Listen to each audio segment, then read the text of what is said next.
Interesting. We'll start. All right, good morning, everybody. We will begin. Let's stand for the Pledge of Allegiance.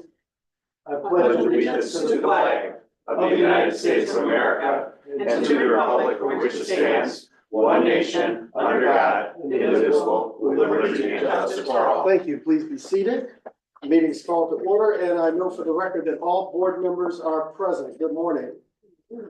All right, we will begin with our agenda, and the chair recognizes Mr. Brian Clary, ballot department.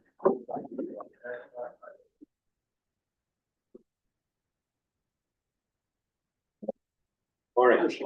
Brian Clary, manager, ballot department. Before you should have a copy of the certification report and the official results from the November 5th general election. There were a total of 587,282 ballots cast in this election, and they break down in the following categories. There were 346,587 ballots cast on election day at the poll. There was 163,473 ballots cast in the vote by mail window. There were 62,790 ballots cast here early in person. There were 11,301 ballots cast provisionally. There were 15 ballots cast in the post-election category. Those were all curbside. And there were 3,116 ballots cast in the post-vote by mail category, which is anything that was postmarked and returned in the proper time. Moving on to the vote by mail early in person summary. A total of 241,914 ballots were issued during the vote by mail early in person voting periods. Of those ballots, 229,379 ballots were returned and counted by the ballot department, resulting in 94.82% return rate for the selection. There were a total of 935 challenge or late vote by mail for the selection, resulting in a 0.41% challenge rate.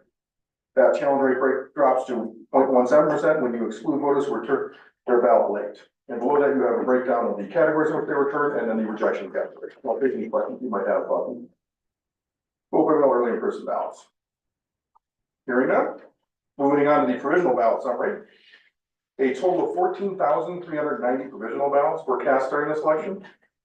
Of those ballots, 11,302 or 78.54% were valid and tabulated by the ballot department.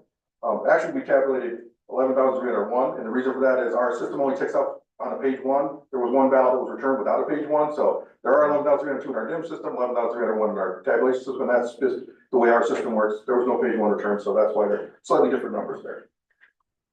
There were 3,088 invalid provisional ballots, resulting in a 21.46% rejection rate for this election. That rejection rate drops down to 8.71% when you exclude voters who were already cast a BUM ballot or were not registered for the election. Below that is a breakdown of each of the rejection categories and the total number of ballots that fall with them. And I will answer any questions you have about the provisional summary at this point. Hearing none. Moving on to the ballot remix. During this election, 3,845 ballot sheets were processed in accordance with the board approved adjudication policy. That's an overall remake rate for the selection of 0.219%. If you exclude UOCAVs and people who voted for an eligible contest, those are the polling wrong precinct category. That remake rate drops down to 0.065%. And then you'll break down of each of the 7 categories in which they were cast. Voter history and ballot reconciliation. Voter history is complete and will be uploaded to the state shortly. Ballot reconciliation is ongoing. There are 2 automatic recounts for this election. We have a recount in County Council 6, and that is going to be scheduled for Monday, December 2nd at 10:30 a.m. And then we also have an automatic recount in Issue 37, the Parma Heights Charter Amendment, and that is scheduled for Tuesday, November 26th at 9:30 a.m. Both are at the warehouse. We will post that schedule upon completion of this meeting, and then letters will be sent to all the candidates, making sure that they're ensured at what time and the place of that election.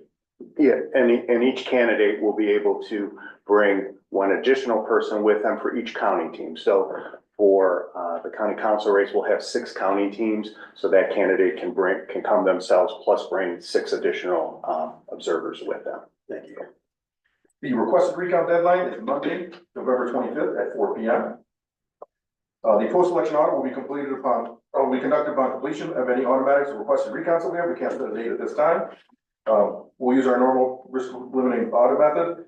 We do have 3 races that we're going to audit. We have the president and vice president and the U.S. Senator, both of which were assigned by the Secretary of State. And then issue 55, the county arts tax that we're going to have, and that was chosen by the director. It fits the criteria the state sets of a countywide race which is contested. And that will be the The three races we will audit once we set that date and time, once the recounts are complete. Any questions on anything in the report? I do, Mr. Mr. Chair. Coe? Yes. Are there any races that are so close that we would get a requested regional? I don't anticipate any Strongsville is close, but it's passing the school issue, so I don't think they're gonna wanna do anything with that. But any other race, I don't see that there's anything in I within. didn't see anything that was close, No, but okay, I don't see not likely to have anybody request.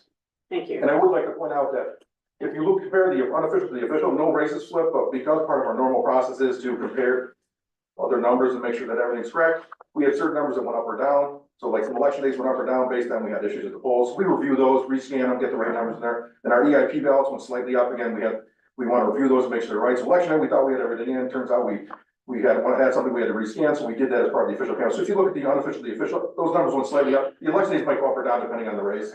But the earlier persons went slightly up. I just want to make sure everyone's aware of that. If anyone has any questions, it's part of the normal process, nothing anomalous. It's something we do every election, just to make sure by the time we certify here, we've got the 100% the correct numbers in each of those categories. Hence unofficial and unofficial. That's correct. And then the rest of the report is just any historical data comparing like presidential elections. So if you have any questions, I'll be glad to take them. That's all I have for you. Okay, thank you, Mr. Clary. Any questions from the board for Mr. Clary? All right, so we have several action items here, so we will take them A through E, and then we'll do, so we have, I move the authorization to approve the remake the applicable stand ballots for the November 5th, 2024 presidential general election. Second by Ms. Chappelle. All in favor, aye? Aye. The ayes have it. I move the authorization to approve the absentee ballots for the November 5th, 2024 presidential general election. Second. Second by Ms. Chappelle. All in favor, aye? Aye. I move the authorization to approve the provisional ballots from the November 5th, 2024 presidential general election. Second. Second by Ms. Chappelle. All in favor, aye? Aye. Aye. I move the acknowledgement of the pre and post test results of the vote tabulation system for the November 5th, 2024 presidential general election. I'll second. Second by Ms. Chappelle. All in favor, aye? Aye. And I move the acknowledgement of the official district-wide results of the November 5th, 2024 presidential general election for Cuyahoga, Ashland, Geauga, Holmes, Lorraine, Medina, and Wayne counties. I'll second. Second by Ms. Chappelle. All in favor, aye. Aye. And I move the certification of the official results of the November 5th, 2024 presidential general election. Second. Second by Ms. Chappelle. All in favor, aye. Aye. The ayes have it. It is so ordered. Thank you. And then we have that date won't be set till. Right, so, right now, we currently have our meeting to certify the recounts, scheduled for December 12th. Yes. Thursday, December 12th.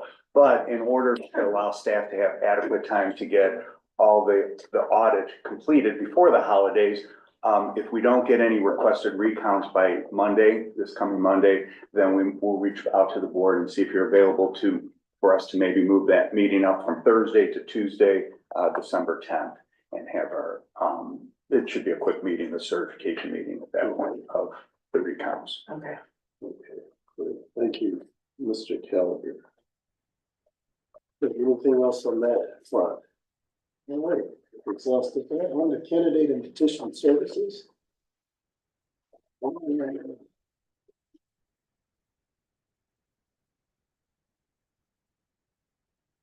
Acknowledge the following resignation from elected office: Tristan Rader, Lakewood City Council Member of Council at Large, and the appointment to elected office of Matthew Medic, Mayfield Heights City Council Member of Council.